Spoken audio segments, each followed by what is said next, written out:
मुकेश एक गरीब घर का लड़का था। वो अपनी बीवी पूनम और बेटे चीकू के साथ रहता था। वो मिट्टी के बर्तन बनाया करता था। ये मिट्टी के बर्तन बनाने का क्या फायदा जब कोई खरीदता ही नहीं। चलो आकर खाना खा लो, काफी देर हो चुकी है इस मिट्टी से खेलते हुए। अरे अगर इस मिट्टी से नहीं खेलूंगा तो पेट कैसे भरूंगा? थोड़े से बर्तन रह गए हैं, उन्हें बनाने दो। अब्बू, मुझे भी मिट्टी के बर्तन बनाना सिखा दो। अभी तुम बहुत छोटे हो बेटा, जब तुम बड़े हो जाओगे तो तुम्हें भी मिट्टी के बर्तन बनाना सिखा दूंगा। रहने दो, तुमने मिट्टी के बर्तन बनाकर क्या पा लिया जो तुम्हारा बेटा पाएगा? इसे तो मैं पढ़ा लिखा कर बड़ा आदमी बनाऊंगी। अरे मगर हमारी खानदानी मिराज यही है, इसे अपनी मिराज की जानकारी तो होनी चाहिए ना। क्या जरूरत है ऐसी परंपरा को याद रखने की जिससे कोई फायदा ही ना हो। आए दिन पूनम मुकेश को इस काम के लिए सुनाते रहती थी, लेकिन मुकेश ये काम छोड़ने के लिए तैयार ही नहीं था। एक दिन पूनम ने मुकेश से कहा, यहीं कुछ दूरी पर जाकर एक कॉलेज खुल रहा है, वहाँ पर कोई दुकान नहीं है। मेरा ख्याल है कि क्यों ना हम वहाँ पर एक चाय की दुकान खोल लें। इन मिट्टी के बर्तन बनाने से तुम्हें कोई फायदा तो होता नहीं है, बेकार में अपना वक्त जाया करते हो और घर का खर्चा चलाने के लिए पैसा चाहिए, मिट्टी नहीं। तुम बिना बात के मेरे बनाए हुए बर्तनों को क्यों कोसती रहती हो? एक दिन देखना ये बर्तन ही काम आएंगे। मुझे ये बेवजह की बातें नहीं चाहिए। मेरे भाई ने कुछ पैसे दिए हैं, मैं चाहती हूँ तुम उन पैसों से कॉलेज के सामने दुकान खोल दो। वहाँ के लड़के लड़कियाँ चाय पीने जरूर आएंगे। तुम्हें कुछ गलत फहमी हुई है।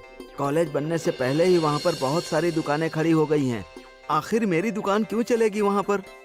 पूनम नहीं मानती और वो मुकेश को पैसे थमा देती है और उसे बाजार से सामान लाने के लिए भेज देती है। मुकेश पूनम के आगे हार जाता है और चाय का सामान लेकर कॉलेज के बाहर एक दुकान लगा देता है। जाने मन, मैंने कहा था ना कि यहाँ पर बहुत सारी दुकानें हैं। मेरी चाय कोई नहीं पिएगा। आज बस 20 चाय ही बिकी है। बस 20 चाय बिकी हैं। इस तरह से तो काम नहीं चलेगा। इससे तो जो खर्चा है वो भी पूरा नहीं होगा। चीनी इतनी महंगी हो गई है और पत्ती का तो कोई जवाब ही नहीं। अरे वहाँ पर इतने सारे लोग चाय बनाकर बेचते हैं, कुछ तो कॉलेज के अंदर भी लेकर जाते हैं। अब लोगों के ऊपर मुनहसर करता है कि वो किस तरह की चाय पीना चाहते हैं और किससे पीना चाहते हैं। मेरी चाय बिकती ही नहीं है, मगर तुम्हें तो मुझे चाय की दुकान पर ही बिठाना है। मैं अच्छा खासा बर्तन बनाने का काम कर रहा था, मगर तुम्हें वो पसंद नहीं आया। अब्बू, आप आ गए। आपने मुझे पिछले हफ्ते वादा किया था कि आप मुझे बर्तन बनाना सिखाएंगे, पर आपने तो मुझे सिखाया ही नहीं। रुक, अभी सिखाता हूँ। मुकेश चीकू को चाक चलाना सिखाता है। वो अपने नन्हे नन्हे हाथों से बर्तन बनाने की कोशिश करता है। वो उसे सिखाकर अगले दिन अपने दुकान पर चला जाता है। जब वो चाय की दुकान पर अपने ग्राहकों का इंतजार कर रहा था, तभी चीकू दौड़ा दौड़ा वहाँ पर आता है।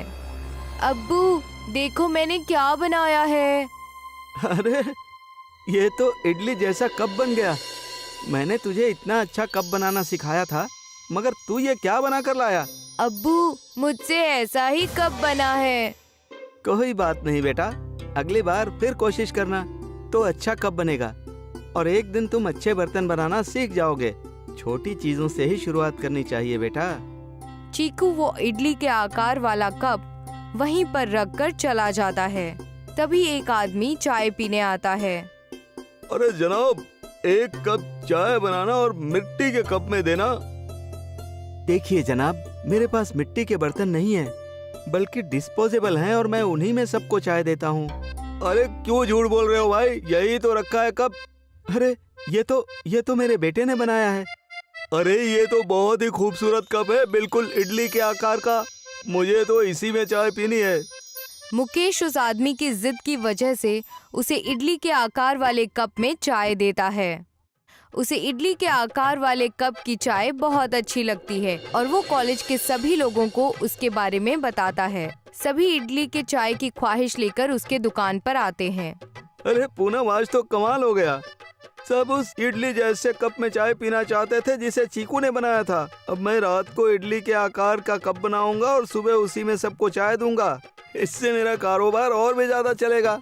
अरे वाह, इडली वाली चाय, ये तो अलग ही स्वाद आएगा। चीकू, तुमने तो कमाल कर दिया बेटा, इडली जैसा शक्ल वाला कप बनाकर। बेटा किसका है? मैंने कहा था ना, हमारा बेटा एक दिन बेहद मशहूर बनेगा। देखो, उसने तुम्हारे चाय की दुकान में कितनी मदद की है। सब उस कप को इडली समझकर उसमें चाय पीते हैं। एक अलग ही मजा आता है उसमें चाय पीने में। हमें भी तो पिलाओ इडली वाली चाय। पूनम जैसे ही वो इडली वाले कप की चाय पीती है तो उसका स्वाद उसे बेहद अलग लगता है और वो बेहद खुश होकर कहती है, तुम तो वैसे ही इतनी लाजवाब चाय बनाते हो, और ऊपर से जब ये इडली के कप में चाय डलती है तो इसका स्वाद और लाजवाब हो जाता है। अरे जब ये इडली चाय है तो इसका जायका भी तो उम्दा होगा ना। इसमें इडली जैसी अलग ही महक आती है और इसमें चाय पीकर महसूस होता है कि आप इडली खा रहे हैं। बिल्कुल सही कहा आपने। वहाँ कॉलेज में ज्यादातर साउथ के लोग रहते हैं, इसलिए वो इडली वाली चाय को बेहद पसंद करते हैं। अब मुकेश इडली चाय वाले के नाम से मशहूर हो गया था।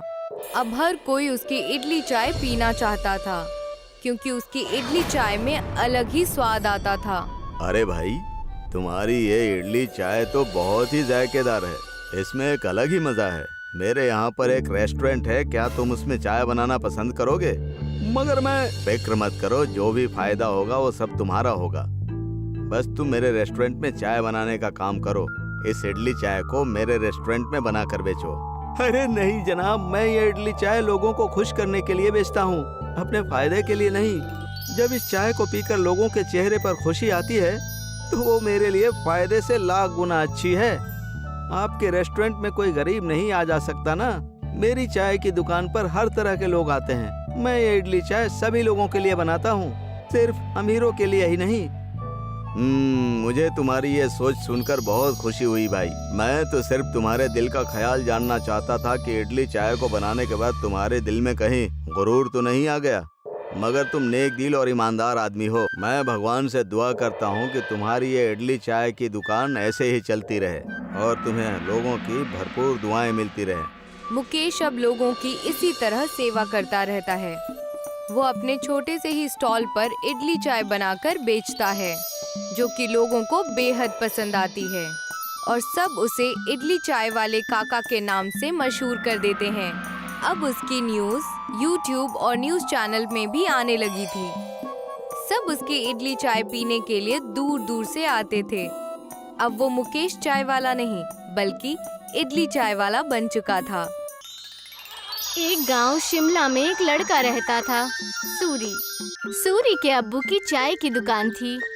वो सुबह उनकी मदद करता और फिर स्कूल चला जाता। स्कूल में सूरी से कोई ठीक से बात नहीं करता था, क्योंकि वो चाय बनाने वाले का बेटा है। वो सबसे बात करने की कोशिश करता है, दोस्तों के ग्रुप में शामिल होना चाहता है, लेकिन कोई भी उससे बात नहीं करता। और अगर वो बात करने की कोशिश भी करता तो सारे लोग उसका मजाक उड़ाने लगते। हे, कोई मेरे साथ वीडियो गेम खेलेगा? हाँ, मैं खेलूंगा। अरे चाय बनाने के लिए नहीं, गेम खेलने के लिए बुला रहा हूँ, तू रहने दे। सूरी को बहुत बुरा लगता है। वो घर आते ही मुंह फुलाकर बैठ जाता है। सूरी के अब्बू ये देखते हैं और उसके लिए खाना लेकर आते हैं। अरे क्या हुआ सूरी, तू मायूस क्यों है आज? ले खाना खा ले, तुझे अच्छा लगेगा, ले। पापा, कोई और काम क्यों नहीं करते? आपको इतने सारे कामों में से यही काम मिला। चाय बनाने में क्या बुराई है? दिन में सबसे ज्यादा लोग इसी के बारे में सोचते हैं। नहीं, मेरे दोस्त तो मजाक उड़ाते हैं, मुझे अपने साथ खेलने में भी शामिल नहीं करते। बोलो कौन सा खेल खेलना है, अभी खेलते हैं। आपके साथ नहीं, उनके साथ खेलना है। ये कहकर वो वहाँ से चला जाता है बिना खाना खाए। सूरी के अब्बू को ये देखकर बहुत बुरा लगता है कि उनकी वजह से उनके बच्चे के दोस्त बहुत दूर जा रहे हैं।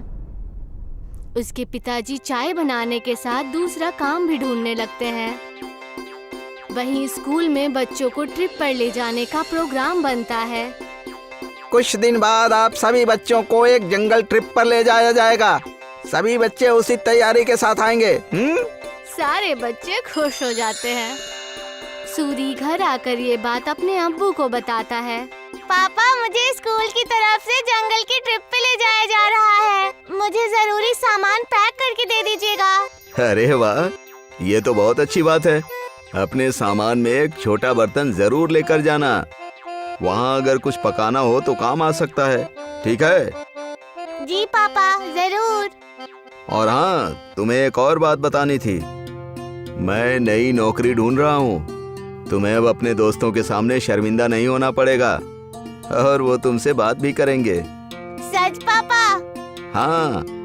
सूरी खुशी से पिताजी के गले लग जाता है। कुछ दिन बाद उस जंगल ट्रिप पर जाने का दिन आ जाता है। सब उस जंगल में पहुंचने के बाद ट्रैकिंग शुरू कर देते हैं।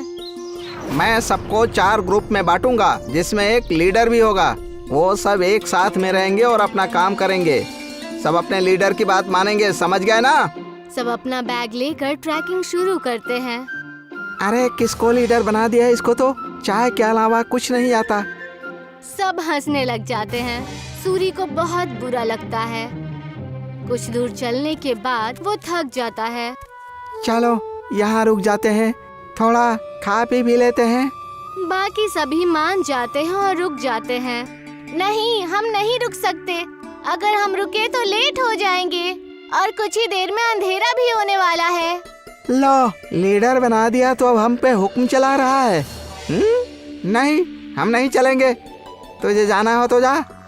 हम थोड़ा नाश्ता करने के बाद ही ट्रैकिंग शुरू करेंगे। तू जा। सूरी के मना करने के बाद भी वो वहीं रुकते हैं, लेकिन फिर भी सूरी उन्हें नहीं छोड़ता और उनके साथ वहीं रुक जाता है। कुछ ही देर में टीचर और बाकी के बच्चे आगे निकल जाते हैं और वो वहीं रह जाते हैं।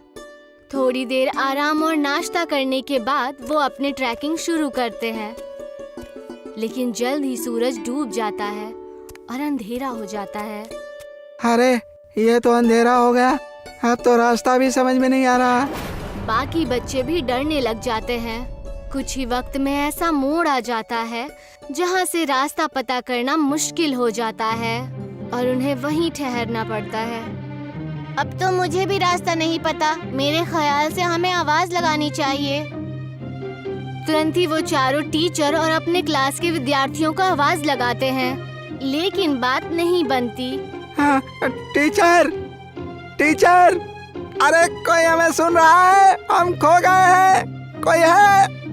सब चिल्लाते हैं लेकिन कोई भी जवाब नहीं आता। लगता है हम बहुत पीछे रह गए हैं। हमें आगे का रास्ता नहीं पता, इसीलिए हमें यहीं रुक जाना चाहिए।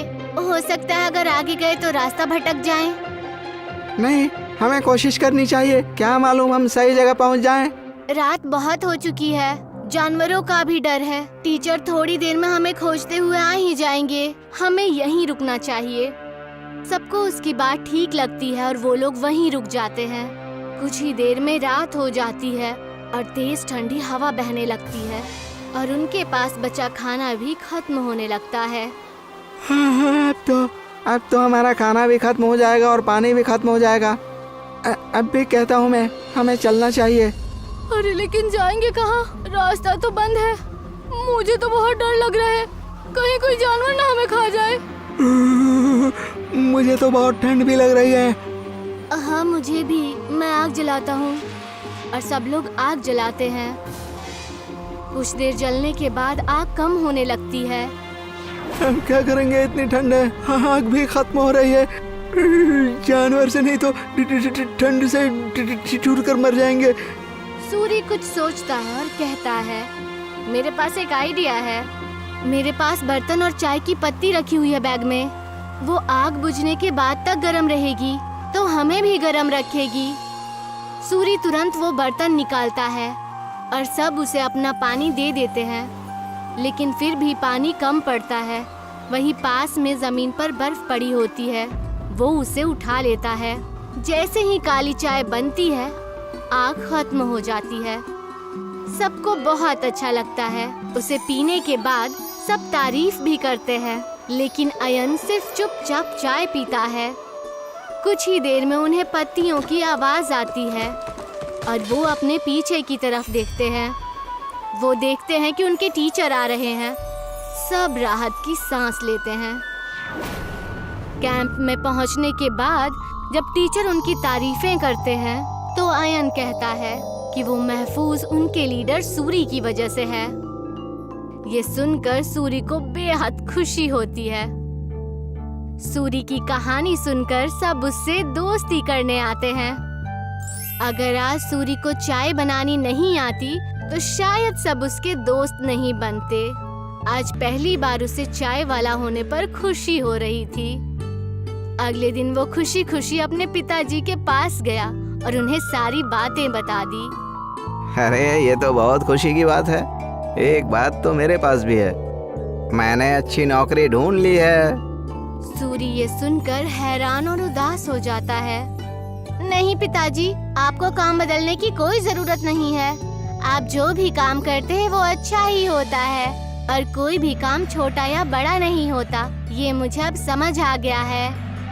सूरी के पिता ये सुनकर खुश हो जाते हैं और अगले दिन वो खुशी खुशी अपने दुकान में अपने अब्बू की मदद करने लगा। और जैसे ही वो स्कूल पहुंचा तो सब उससे मिलकर उससे बातें करने लगे और उसके साथ खेलने लगे।